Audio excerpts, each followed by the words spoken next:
Well, welcome in, everyone. I'm Jay Smith, and this is Jack McLaughlin, and this is Evan Review. Welcome back to football, Season 2 of After Further Review. It's good to be back. It is good to be back. It's hard to believe that this time a year ago we were starting our first show. We're going to try and crush it down a little bit for time. We're going to do it about 30 minutes instead of an hour. But let's go ahead and jump right into it. We're going to look at some notable games for this coming week. It's the opening weekend of the college football season. A lot of good games on the slate. Started off right away. I mean, usually week one it's kind of a laid-back week, but we got some great matchups. We'll start off, a lot of people talking about the hurricane that's been hitting down in Texas. BYU LSU actually was scheduled to play in Houston. They've moved the game now to the Superdome in New Orleans, so definitely it benefits LSU. But, what do y'all think? Ed Orgeron, first game for LSU as the official head coach. Do you guys think it's a chance for an upset, or what do y'all think? I don't think so. I feel like he's going to come out and try and make a statement. There's obviously a lot of expectations when it comes to coaching LSU and the predecessor and all the achievements that Les Miles was able to accomplish there. So I feel like Orgeron's going to have his guys motivated and all that. I still think they'll be prepared. They'll, take assignments to play mentally tough and sound football, and I think that they're going to get an easy W. Yeah, BYU, this is actually their second game already this season. Putting up 20 points on Portland State, not exactly that impressive, but definitely a tougher test now at LSU. So two teams kind of looking to make some headway into the season. I'm going to go with LSU too. I don't think there's really a chance that BYU can keep up offensively, but it'll probably be a low-scoring game because LSU coming off a season where they really had no offense at all. Danny Etling, the quarterback, really struggled. So hopefully Orgeron can get them going on the right foot.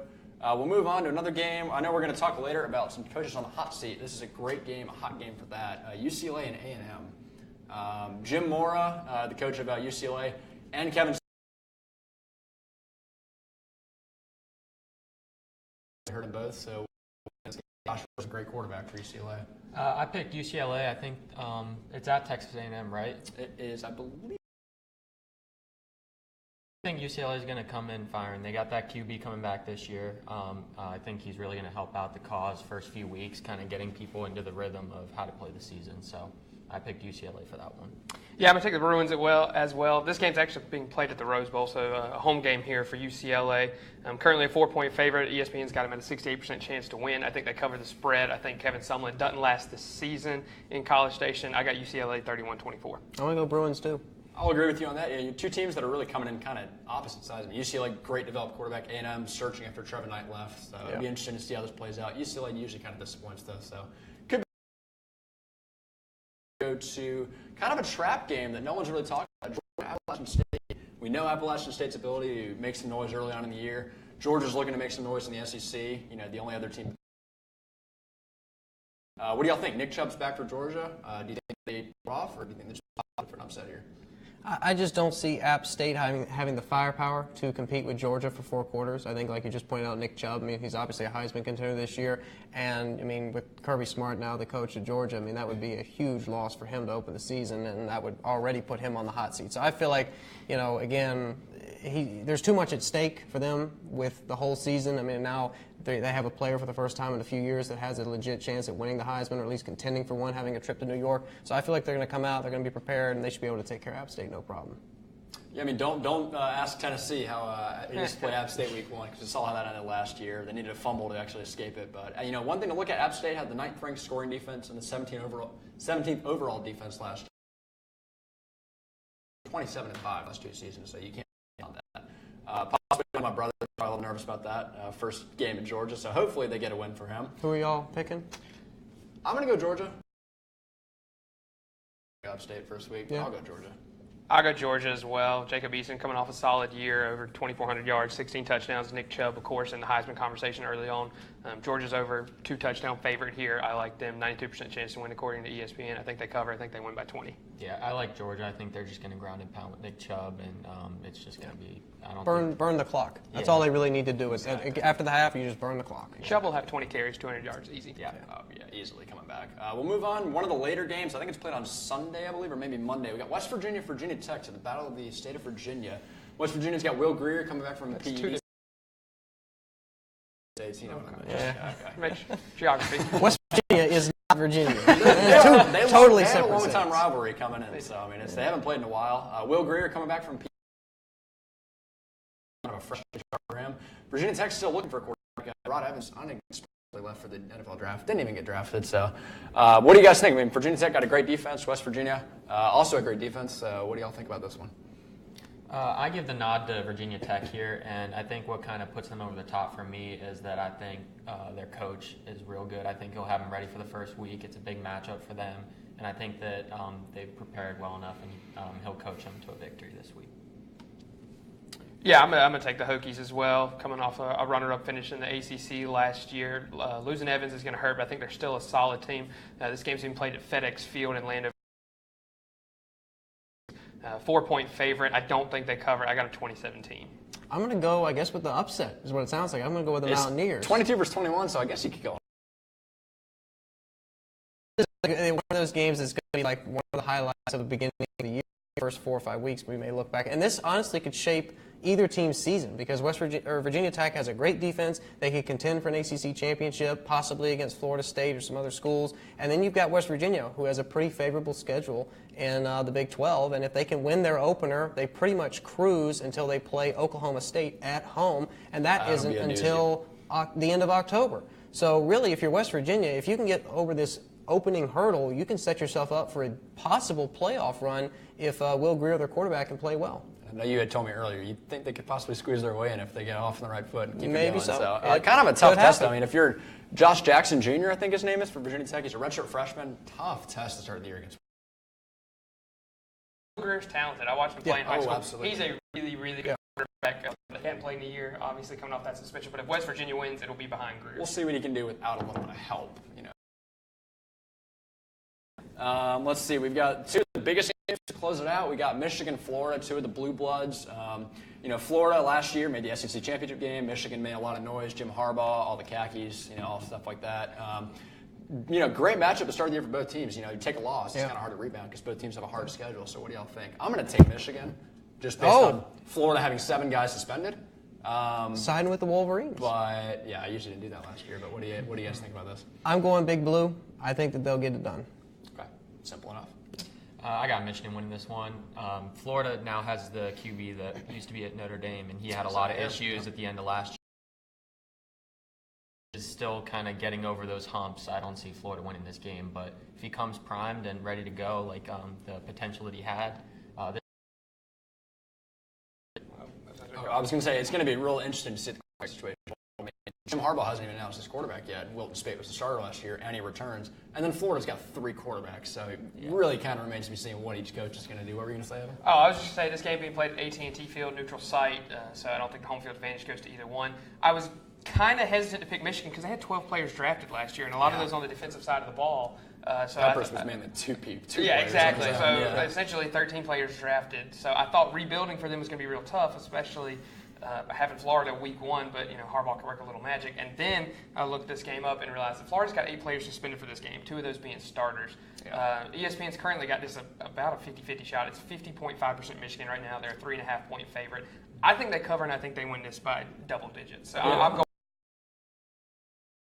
Lose wide receiver Antonio Callaway. They're arguably the best player. Right. Not going to help at all. That's going to be tough. To the matchup that everyone's been waiting for basically the entire offseason, Alabama, Florida State. First time the number 1 team preseason has played. Obviously both teams can still make the playoff if they suffer a loss week 1, but you'd still like to see, especially for the ACC, knock off Alabama back-to-back times for the ACC. So what do you guys think? It's kind of a toss-up, but. It is a bit of a toss-up. I feel like, putting aside the fact that Alabama's Alabama, obviously Florida State has a lot. They have a pedigree, too, all of their own with all the success that they've had. It's the opening game of the year, so those mistakes in practice and training camp are now suddenly magnified, and especially in a game that has playoff implications. The first game of the year for both of these teams has playoff implications. It also has implications for conferences. Clemson's coming off a national championship. The ACC has a team that is the defending national champions, and it would be quite a statement for Florida State, for 2 ACC schools to knock off the consensus number 1 tier team in the SEC. Like if Clemson and Florida State were able to do that, 2 teams from the same division in the ACC knocking off Alabama consecutive games would be quite a statement. Personally, though, I think Alabama might, I think that they might get it done. I want to lean towards Florida State. My heart says Florida State, but my brain's telling me Alabama. think the difference would be Derwin James. Didn't play like at all last year for Florida State. They really, really suffered. And, you know, Bama's going to be Bama. I'm going to go Bama, just a safe bet, because Florida State I still have that memory of them losing by 40 to Louisville in my head. So that's kind of hard to move past that. But their running back, Jocks Patrick, I think is the way you say, they said he's even better than Dalvin Cook. So if that's true, then... Wow. Jack, did you have... Yeah, I'm picking Bama here, but I think this is a very good game. I think it's going to live up to the hype of first week. Big game to watch. It's in Atlanta, so you could see it first week in Atlanta championship, so... I don't know. We'll see. Yeah, I think huge implications for this game. This could potentially be the national championship, depending on how their seasons go, of course. But FSU losing a lot on both sides of the ball. Dalvin Cook on offense, DeMarcus Walker, and some other defensive players on the other side of the ball. They did win the Orange Bowl over Michigan last year, so might still be riding that high. So their confidence should not be suffering. Bama had 10 players drafted. They're going to rebuild. Next 5-star recruit up. It's kind of how Nick Saban's got it going there. Spread, I think, has got Bama favored by a touchdown. I take them by 2, 34-20. I think Bama wins. One more quick point before we move on. I know we need to get to this next segment, but I think that regardless if Alabama loses this game, they're not out of the playoff hunt. I could see this. I feel like that this game, like someone mentioned, could be a preview of a semifinal or national championship game. Respectable. Right. If Florida ends up taking ACC, presumably Alabama with the SEC. I mean, a one-loss team from either of those conferences as champions would get into the playoff, and you could see this as a rematch later on down the road, which would be really interesting. I think it's going to take a blowout to really shoot someone's hopes down. I mean, that's really the only thing that could really do anything like that. So we'll get to Clemson later. I know next segment we're going to talk about Heisman, right? Yep. Heisman contenders. Great thing to talk about week one. We got the returning Heisman Trophy winner Lamar Jackson's up in the air. Sam Darnold, the popular pick now for USC now that the Trojans are back. And there's also some dark horses we're going to get into. So give me your alls. You need your top 3 or top 5. Either one is fine. Quarterbacks, I feel like this year it's a quarterback's award to lose. But I mean, you've got guys like Sam Darnold at USC, Jake Browning at Washington, who Baker Mayfield, you could argue that he's not really worthy of consideration. I don't personally think he is, but because he has the recognition, his name recognition is going to probably assure Browning had mediocre years. You'll probably see Baker Mayfield in New York at some point. But like Nick Chubb from Georgia, he may have a great year, but I just think there's too much talent around the country at quarterback for someone like him to have a legitimate chance at winning this year. It's pretty obvious when you see the NFL draft tracker, all quarterbacks being taken in the first round. It's pretty obvious there's a lot of talent in quarterback. Yeah, very QB heavy. I actually went out on a limb. I decided to go, because I've been hearing a lot about Oklahoma State, riding their train all offseason. I'm going to go Mason Rudolph right now as the front runner. A guy that literally tore it up in the Big 12. I know that's not saying a lot. Padded his stats a lot, though, and all they're really missing is success. He gets recognition, so I'm going to go out on a limb and say Mason Rudolph with the Heisman Trophy. Lamar came out of nowhere. I don't see why he can't either. But the dark horse that no one's really talking about, Luke Falk at Washington State. That the guy at Syracuse is, I think, Eric Dungy. Records left and right for passing yards, and no one really talks about him. So, but again, I mean, because it's as much almost a team award as it is an individual award. If Washington State doesn't even contend for a conference championship, even if he has outstanding numbers, I just don't see him going to New York, and there's no way he's going to win unless he just has video game numbers and just destroys everyone that they play. If the team isn't successful and they can't even get a division championship, I don't. I feel like it's going to be someone who is just a big name. And he's on the West Coast, which didn't help McCaffrey, so it might not help him either. Well, Darnold's getting a lot of hype, and he's on the. Jack. Well, Lamar Jackson, I think, is my top candidate because, he won it last year. And I think that he can have weapons around him, but that might force him to do a lot more on his run because he won't be able to pass as much, and I think that could really help his case. My dark horse is DeAndre Francois from FSU. We have a lot of QBs that we're talking about that we think could get the trophy, but I think that based off of his schedule, who he's playing this year, if he has a good year, he has a lot of tough teams he's playing against, Bama, Clemson.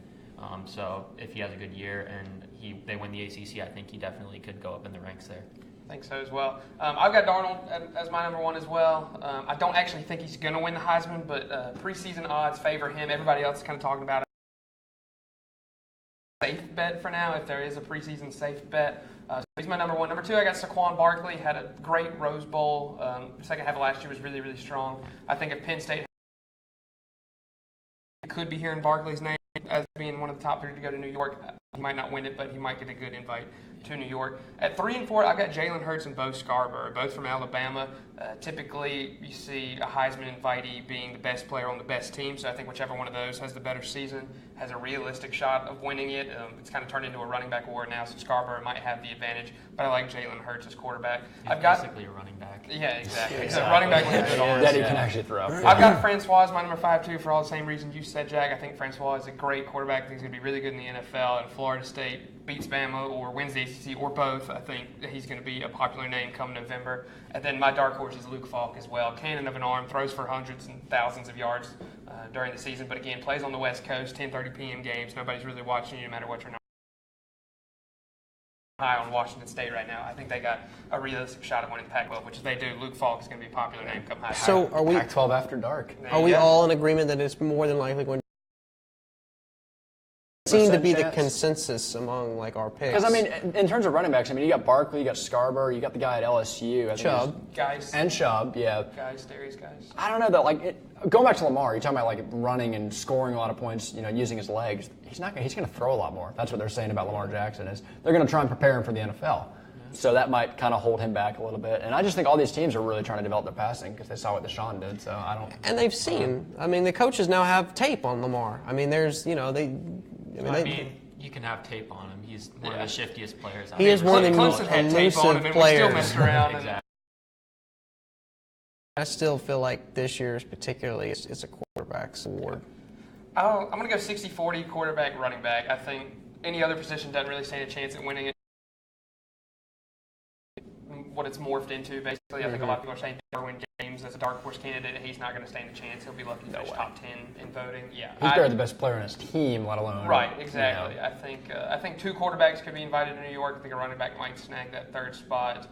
I don't think it'll be Lamar. I think he lays an egg this season and gets drafted 4th round by the Minnesota Vikings. So that's my bold pick beginning of the season. Hey, Lamar and Dalvin Cook in the same backfield would be kind of dangerous in college. ACC All-Stars right there. Wow. But I think, like you said, it's probably a quarterback's award to lose. But if they are going to lose it, it's going to be to a running back. Fair enough. All right, I guess we'll move on. Some noteworthy news to look at. I guess recently this came up. You know, a team that usually stays kind of off the radar in terms of off-the-field stuff. They usually just keep it on the field. But recently had a guy named Deshaun Hand, one of their standout defensive ends, arrested for DUI. He'll get suspended. But, you know, turns out Saban just handled it, you know, personally, so he didn't get suspended after all. Kind of a little shady there, not to really know what to think about that. And then Raquan Davis, shot in the leg. He was vying for a starting spot as a defensive lineman. That'll hold you back for sure. He's still questionable. Like, not questionable. I guess questionable. It's his official injury listing for Saturday's game. Yeah, wow. But I guess he plays with the bullet in his leg. That still leaves a possibility for him to play. That's ridiculous. Well, Deshaun, didn't he play with a torn ACL, or was it an actual tear in the ACL, or did he just partly or maybe full? I can't remember. It was a partial tear. It was a partial tear when he played against South Carolina. So guys can power through injuries, but a bullet in the leg. I mean, if you're on Alabama and you're trying to sit out a game for like a hamstring, and you see that guy playing. Yeah. You have no excuse. Going back though to the suspension, I mean, you never really know what the internal punishment, and I realize a lot of people don't see a suspension. They start pointing fingers and saying that there's a reckless call. I mean, I don't think that what's on at Baylor. Not even close. No. But not even close. I still think that with this kind of particular issue, Saban always plays things close to the chest. It's similar to the Patriots and how Bill Belichick operates. So I wouldn't read too much into it. Now, if it was an issue that had been recurring among multiple players or the same player multiple times, then I feel like I would take issue with this. But if he's handling it internally and there's no suspension, like a concrete suspension, I'm okay with it. I think it's also because it's one of their standout players. I mean, he was a guy that really made an impact last year. Coming into this year, one of their top defensive players. If it was anybody else, maybe it wouldn't be that big a deal. Make it sound like a bigger deal than it is, but as I was reading about this online, it's in the police report. It said victim was unavailable or unwilling to cooperate. So with Raquan Davis, who got shot in the leg, did not want to participate in this investigation. that raises some questions for me. I think yeah. that should raise questions for university officials and boosters. But again, it's Alabama, so Saban's the master of sweeping stuff under the rug and getting his blue chip 5-star recruits back out on the field. So I would not be the least bit surprised to see him maybe not start the game, but come in maybe second half of the game, third quarter, especially if Bama's losing, if he's up to it. So I'm not reading that much into it, but I think this could potentially be a bigger deal than we might be making it out to be right now. And also because they're playing Florida State. I mean, if it was a cakewalk of a game, they probably wouldn't play this game. Yeah, I think that's fair. I think because they're playing such a big opponent, that's probably why he's not going with. But again, I mean, I'm not going to blame Saban because he's deciding to play closer to the chest. I mean, he's always been a more private coach. You have to also think about the fact that with he is with the media, not all coaches are like that. Right. Saban is in some ways similar to Dabo, and in some ways he's polar opposites. So Dabo may be totally open with the media about how he's handling an internal violation. Right. Saban may not be. And I don't know if it's necessarily fair to say that, Alabama always sweeps stuff under the rug and acts like it doesn't exist. It sounds like they know it exists because they're addressing it internally. Now, I don't know what the actual punishment is, so I can't comment on that. But I still think that by him playing it closer to the chest doesn't necessarily mean that he's ignoring the issue. Because Saban, he's a tough guy. So I feel like he's going to crack down on whatever the guy was doing, or, if it's a problem amongst the team, I think that Saban will take care of it. Well, and one last thing, because I know we got to move on, but I know and you mentioned comparing him to Bullet, you're like playing on one ACL, but I think there's a huge difference between opening weekend top 5 matchup and Thanksgiving weekend against a team that's not going to make a bowl game. And I think actually is because it's very recent. I don't think they want to rule him out completely yet. Stray Bullet. Yeah, you never know it. Yeah. Just saying. Saban does things his own way, and people just kind of let it go, I guess. So moving on, we got coming into the season, a lot of coaches either just got hired or have been at their respective schools for a while and haven't really made an impact. We'll start with the new coaches that have recently been hired. I know Mark Richt, Miami's a popular pick this year. Tom Herman, coming over, quarterback coach, coming to Texas from Houston. We got Charlie Strong at South Florida. They're supposed to be good. Some other guys, with Oregon trying to develop, Willie Taggart's their new head coach. And then the guy at Baylor, Matt, from the very bottom. That might be the toughest job out of the way. Out of the ones that I've just listed, or even anybody else, who do you think has the most potential to make the most impact immediately? Rick. Because I feel like, and he played there or coached there I believe prior. he's got some Miami connection. There's some sort of connection to Miami before he went to Georgia, but I feel like Mark Richt has. There are more expectations for him than any other coach. I think. Without a doubt. I mean, Texas, you're supposed to win. Tom Herman has a lot of pressure on him, but I feel like Mark Richt, he's an established winner. People know what he did at Georgia, although the last few years weren't what they were, when he was in his prime. But I still feel like Miami is.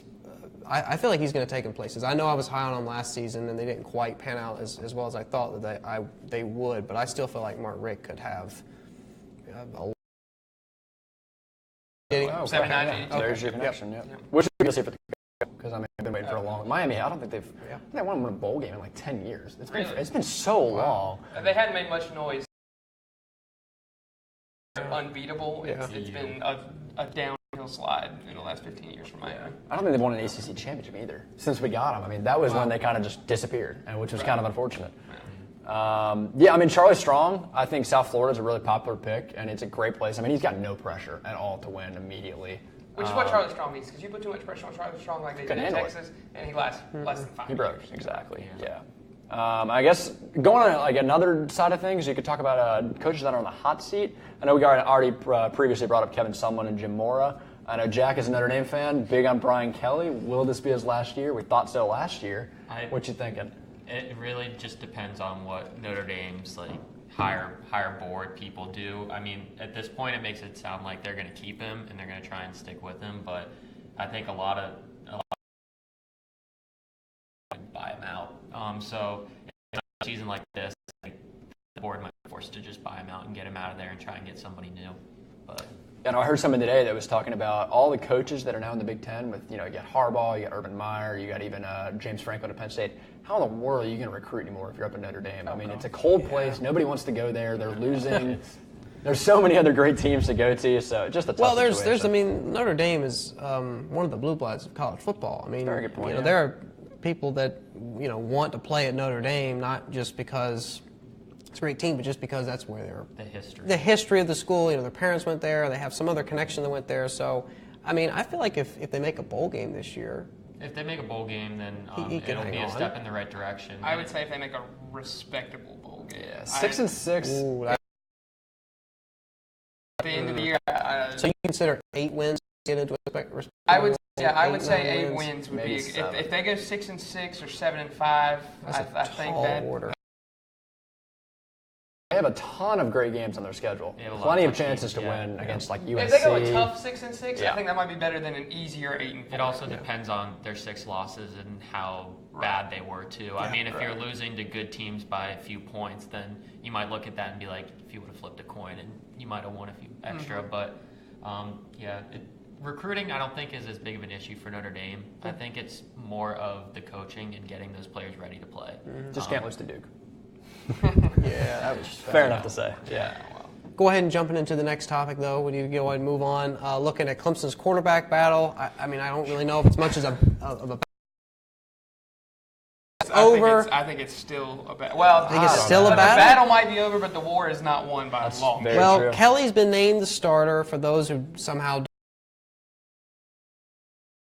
What are you doing? You're not a fan. At today's presser, Dabo talked a lot about how he was impressed with Kelly, how he stepped up in the spring, developed more swagger, became a lot more poised, and he was quoted with saying, "I just want to see what he's done he wants to see what he's done on the practice field translate to the real field and just be the same guy in practice, in real games." And he made an interesting parallel between Kelly Bryant and Taj Boyd, and how when Taj made his first start, I think it was against Troy or Wofford, he was pretty shaky. Like Dabo even commented how they were being booed off the field at the halftime because it was so bad. But he settled in, those high percentage completion throws that we talk about, just getting the quarterback accustomed to the flow, create their own moment. I feel like at this point, he's been in the start. It would be nice for Dabo and the rest of the team to be behind that. Oh, for sure. I mean, the media can sit here and we can talk about all we want, like third, but I feel like from an internal standpoint, they need to be all in for Kelly unless he just bombs. Well, I don't think there's any doubt that they are. I don't think there's any doubt that the team and the coaching staff aren't going to get behind Kelly Bryant. It's not like they're rooting for him to fail. I think we all want to see him succeed because I don't think anybody deserves to be the starter week 1 more than Kelly at this point. But I do think there are a ton of question marks that Kelly's going to need to answer for us come Saturday. I think we'll probably end up seeing 3 quarterbacks minimum on Saturday. I think You would hope. Yeah, you would hope. I would hope Kelly does not. I hope Kelly plays a quarter and a half tops, and then we can start seeing Zarek and Hunter and maybe even Chase Bryce. So I think he keeps it just for the sake of the team and all of our entities. But I think it's his starting job to lose, and I'm not going to be surprised if he does lose it. I want to have confidence in Kelly, but Zarek Cooper and Hunter Johnson are right there, right behind him. Hunter Johnson, unless saw he it learns how to firsthand. handle a snap, man. I was there every day in the spring, and I mean, he was right under center, and That's still spring, though. I mean, he's been on the team for 2-3 months at that point. I mean, talk about pressure. Number 1 rated quarterback. They were rating him ahead of Sam Darnold coming out of high school, for crying out loud. So, I mean, just all the pressure on his shoulders. And with Trevor Lawrence breathing down his throat. Man. Coming in a year after. So. This conversation is going to be a lot easier this time next year. Absolutely. Hopefully. What I think is great, though, is that Kelly was able to sit for a couple years, learn under one of the greatest quarterbacks in college football history, and he's got experience with the system. He knows not a little more. So, Zarek could definitely compete. I think Zarek's better on Saturday. I think Zarek's stats will look better than Kelly's on Saturday. that's a bold prediction. But You think Kelly throws intercept? I feel like Kelly's going to turn the ball over at least once, whether it's an interception or a fumble. I think he'll have they're one going to bad put interception. every quarterback, whoever's on the field at the time, in positions where they can make completions to move the team down the field. Spread out the offense, throw it to receivers out in the open, and run the ball. So I mean, Which you have to build confidence. Exactly. So So, that's I what mean, Dabo wants, because he knows no one's going to be Deshaun Watson. He just wants someone that can run his system. Of course, when Deshaun exactly. came in, nobody thought there was going to be another Tosh Boyd. Right about that. So Yeah. I don't want to set the bar too high, put too much pressure on him. But I don't think we need to undercut him and think they're not going to do very well. Make his mistakes and Right. go through the process. I think they have to give Kelly Bryant a chance here. What I was saying is I'd prefer for it not to be a battle at all. If they're so high on Kelly, stick with him and just let him kind of go through the process of making your mistakes, learning from them throughout the season. Because if they start throwing in new QBs starting left and right, then it's just going to... It turns into Auburn from last year. Derailed Florida, Nobody's derailed gonna get any Auburn. rhythm. Yeah. There you go. And especially with the front half of the schedule, I mean, we have no time just to sit back and keep trying out quarterbacks. This is our week to try out. Exactly, I think this is yeah. the perfect week 1 matchup, but you better figure your ish out this week and have it ready to go by But next do you week. really see somebody like Cooper or Johnson starting for the Auburn game? No. There's Well, just not no, going to happen. no, Even if they have more impressive performances than Kelly, which I do not think will happen at all, Kelly will still start for Auburn. And Oh, he'll he's either have to play get the hurt or just entire play game. terrible. Yeah. No, I think unless Kelly gets hurt, I think if Zarek or Hunter were to take over the starting job, it's not going to be for 3 or 4 games down the line. It'll be after the Auburn game, especially if we lose that game, because then the questions become a little more serious. For the first 2 weeks, obviously, I think he's going to do just fine against Kent State, glorified practice, but with a full stadium of fans. So there's no doubt he'll be starting the Auburn game, but down the road through the rest of the season, I think the position could be up for grabs. And I just feel a little more comfortable with the fact that he can run. Even if he can't complete every pass, he's got that in his back pocket. Fits to be the able to use. system similar to how Exactly. Deshaun. He just needs to work on his deep ball. As did Deshaun for a little while, yeah. Moving on, last segment, real quick, what we're going to do, since this is the season preview show, we're going to go around, give our predictions for conference champions for the Power 5, and then I think we might do our Final 4 for the college Might as football well. playoff. We'll go ahead and knock those out. So I guess we'll start on the left with you, Bradley, for the ACC. Who do you have winning it all? Tempted to go Clemson, tempted to go Louisville. I'm going to go with the safe bet, go Florida State. Just the most talent across the board, top to bottom. But to me, the ACC is really going to be fun. You know, I'll talk about it later. I don't even think the ACC will get in the playoff. I know that's kind of a bold prediction, but I think Florida State, between the top 3 of the ACC Atlantic, I think they'll just keep beating up on one another. So, I don't know. Probably won't happen, you know, but there's certainly a possibility of it with the way it's going to shape out. Big Ten, I have Penn State. The Ohio State game from last year just still fresh in my head, I guess, not scoring. We'll see what JT Barrett can do. Big 12, as I said earlier, I'm really high on the Cowboys. I'm going to go Oklahoma State and Mason Rudolph. I think they can really, really take a jump this year in the Big 12. And the mullet, obviously, is going to help with their head coach. Yeah. So SEC, no discussion here. Alabama. The Pac-12, I'm going to stick with Washington just because of Jake Browning and what I saw last year, them making it all the way. But USC, obviously, at this point in the season. So. SEC, I got Bama, easiest pick of this whole thing. ACC is going to be a toss-up between Clemson and Florida State. I think the ACC Death Valley, so we'll see how that plays out. I'm going to go pick more down Florida State probably, and a safer quarterback situation at this point. Big Ten, going with Penn State as well. They played really well in the Rose Bowl, closed the season out really, really strong. I don't think Michigan will be nearly as good as they were last year, and I think Ohio State will choke down the stretch. So I'm going to take Penn State in the Big Ten and in the playoff as well. Spoiler alert.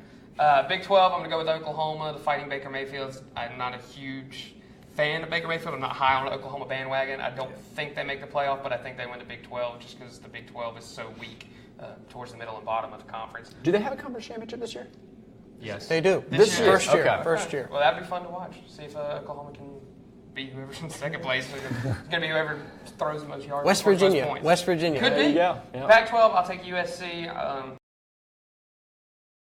Darnold, I think he's got a can of an arm. He should have been starting all last year. The Pac-12 longer this year than I think it was last year, so I think they'll win the Pac-12 pretty easily. For me, with the ACC, I'm going to boring pick, but I feel like they're the most talented team right now in the ACC. Interesting fact, though, the last time there was an ACC champion that was not Clemson, Florida State, or Virginia Tech was in 2006, and it was the Wake Forest Deacons. Right. Jim Grobe. Yeah. How long ago does that feel? So, like I said, those 3 teams have dominated the ACC for the last 3 years. I think the streak will continue. Florida State won 3 in a row from 2012 to 2014. I think they'll get another one here this season. Big Ten, I'm going Penn State, based solely on the fact that they play Michigan at home. I think that'll be the crucial. I'm actually going to go with the Mountaineers. I'm high on. They play Oklahoma State at home. I think they can take care of that. And then they're going to play Oklahoma on the road. That'll probably be the game that determines it all. Will Greer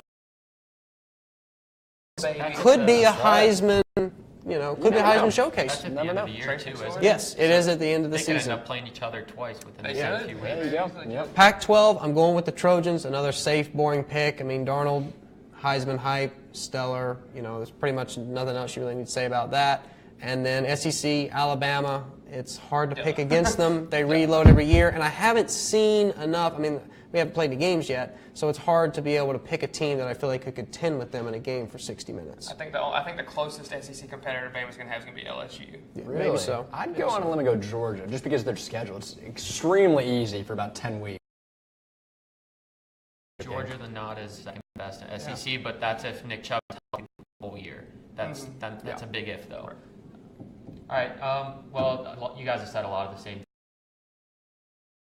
Looked up some of their roster. They got their QB, running back, tight end, 2 wide receivers, and like half their defense coming back. So they got a lot of experience.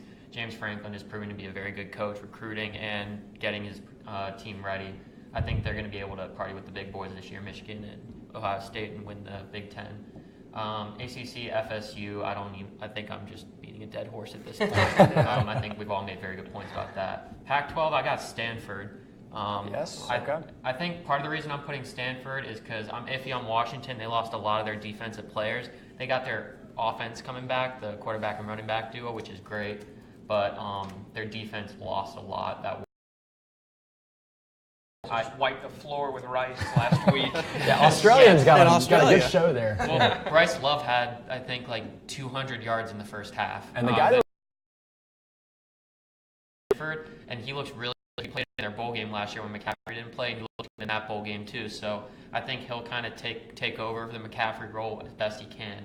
And I think I picked Stanford also because USC just seems to choke every year when they have hype build up for him, and I'll wait until they prove me wrong. So I have Stanford winning Pac-12.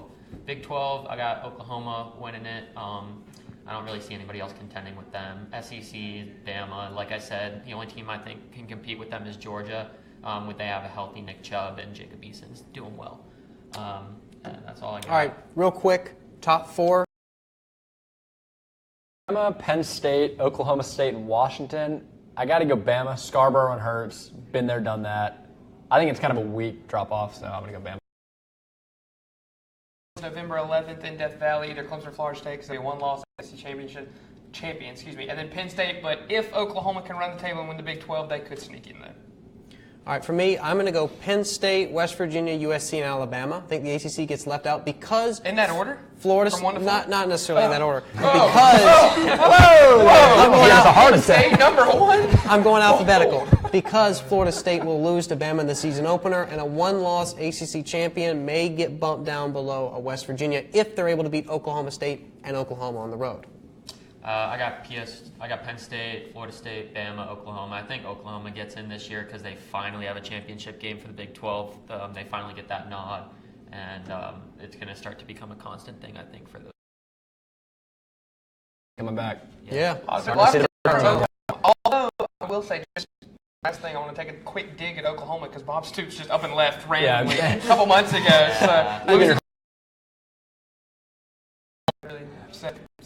Real quick before we say goodbye, we made a college pick'em league like we did last year. After further review, go join that. We're going to be in it. All of us will. So come challenge us. I know Evan has the claim to fame as being the champ from last year. Thank you. And if you Please ever take him down. want to participate in our live studio audience, check us out on the 3rd floor Hendricks Student Center. We're located across from the Career Development Center. For Bradley, Evan, Jack, and myself, this has been After Further Review.